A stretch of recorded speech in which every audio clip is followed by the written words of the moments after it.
Kung gusto mo na siya na naman ang iiyak sa kakaisip sa'yo, ay gawin mo itong ritual na ibabahagi ko sa inyo ngayon. Lalong-lalo na ikaw na lang palagi ang iyak ng iyak sa kakaisip sa kanya dahil ikaw ay binaliwala na niya.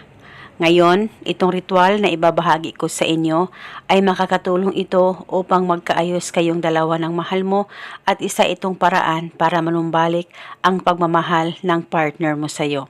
At siya na naman ang iiyak sa kakaisip sa iyo. Ang gagawin mo lamang, kumuha ka ng papel at panulat at isulat mo sa papel ang kanyang tunay na pangalan at apelido ng 5 beses. At pagkatapos, kumuha ka ng maliit na bote, plastic o babasagin ay pwedeng gamitin.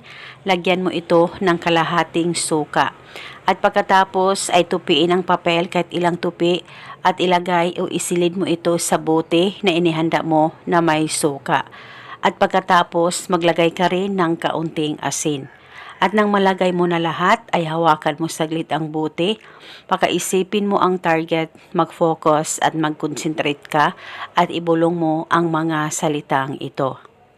Pangalan at apelido, sa kapangyarihan nitong ritual, ikaw na naman ang iiyak sa kakaisip sa akin ngayon. Ibulong mo lamang ito ng 5 beses. Pwede ka rin magdagdag ng hiling kung gusto mo, wala pong problema. At pagkatapos, pwede mo nang takpan ang bote at dalhin ito kahit saan ka man magpunta. O pwedeng itago dyan sa damitan mo o kung saan safe na walang makakakita at makakaalam. Itago ito pang matagalan dahil isa itong gabay para patuloy ang pagmamahalan at magandang relasyon ninyong dalawa ng partner mo. Basta magtiwala ka lang 100% sa mga ganitong pamamaraan. At eto muna sa ngayon, maraming salamat po sa panunood. May God bless us all.